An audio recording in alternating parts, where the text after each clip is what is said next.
ဒီရပိုင်း Honor ဂိမ်းမှာ run တင်ဖို့ role အစုံကအကျန်းဆုံး hero 9 ကောင်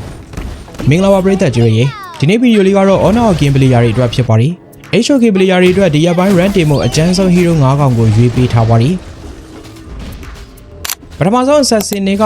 Nagoruru ကတော့အားလုံးသိတဲ့အတိုင်း movement speed အရင်မြန်တဲ့ assassin တစ်ကောင်ပါဒီလိုမြန်ဆန်တဲ့ movement တွေကြောင့်ပဲမျက်စိတမိတ်အတွင်း enemy ရဲ့ backline တွေကိုဝင်သွားပြီး enemy တင်းရဲ့ damage output အများဆုံးပေးနေတဲ့ core hero ကိုအလွယ်တကူလေးကေးလိုက်လို့ရပါတယ် damage dealer ပျောက်သွားပြီဆိုတာနဲ့အဲ့ဒီ battle က ဖေးပါပြီ enemy ဘက်က battle fear နဲ့ enemy tower တွေချိုးပြီးတော့အဲ့ဒီဘွဲကိုအနိုင်ယူလိုက်ရုံပါပဲ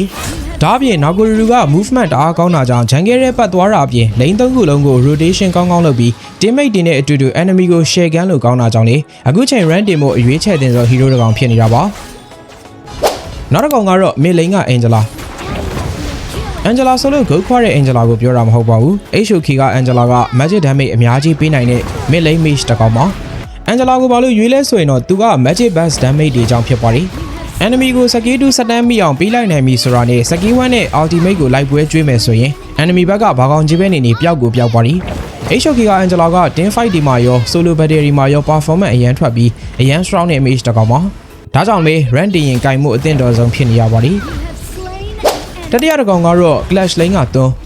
ကိုတော့အားလုံးမှတ်မိနေကြတော့ပါပြီ HOK ဗီဒီယိုတွေစတင်တဲ့ကဓာကြီးနဲ့ကန်ရလွယ်တဲ့ကောင်လို့မိတ်ဆက်ပေးဖို့တာမှတ်မိကြမယ်ထင်ပါတယ်သွန်းရဲ့ spell တွေမှာ enemy နောက်လိုက်ဖို့ damage ပေးဖို့ spell တွေအပြင် self healing spell တွေလည်းအစုံလင်ပါဝင်ပြီးသားပါ experience lane က hero ဆိုပေမဲ့လည်း team အတွက်လူရင်လူသလိုတန်းဖြစ်ဖြစ်လဲမှာပေးနိုင်တဲ့ hero ပါdamage ပေးသွားမယ်ဆိုရင်လည်းပဲ damage output က solo အတွက်ရော team fight အတွက်ပါလုံလောက်တဲ့ damage ထွက်ပါတယ်ဒီလိုဘတ်ဆောင်အသုံးဝင်နေတာကြောင့်ပဲ experience lane မှာ run တင်ဖို့ဆိုရင်ကျွန်တော်ကတော့3ကိုရွေးပါတယ်၄ကောင်မြောက်ကတော့ fan lane က Huan Zhongဘာလို့ mass money ထဲမှာသူ့ကိုရွေးရလဲဆိုရင်တော့သူ့ရဲ့ spell တွေက battery မှာ backline တွေကိုအငြိမ်လေးထိုင်ပြီး damage အကိတ်ကြီးပေးနိုင်လို့ပါ fan lane beginner တွေအတွက်လည်းကန်ရလွယ်ကူမဲ့ mass man တစ်ကောင်ဖြစ်ပါတယ်hero design မှာကအမြောက်ကြီးတစ်လက်နဲ့ကျန်းနေတာ in-game damage တွေမှာဆို enemy တွေအနားကပ်ဖို့တော့မလွယ်ပါဘူး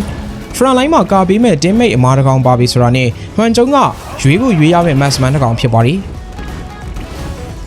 နောက်ဆုံး9ကောင်မြောက် Romani နဲ့ကတော့ Janfei ကိုရွေးထားပါတယ် Janfei ရဲ့ hero nature က found 2မျိုးနဲ့လာပါတယ် team fight battery မှာရှေ့ကလာသမျှ damage တွေကိုခံပေးဖို့သွေးအလုံးလောက်ရှိတယ်လို့ enemy တွေကို control ကောင်းကောင်းပေးနိုင်ဖို့စက်တန်းတွေဆက်လို့တွေကလည်း Janfei မှာအစုံလင်ပါဝင်နေပါတယ်ဖောင်နှမျိုးမှာလူရဲအချိန်လူရဲဖောင်ပြောင်းပြီး team အတွက်အကောင်းဆုံးပေးဆက်နိုင်မဲ့ hero တစ်ကောင်လေးဖြစ်ပါတယ်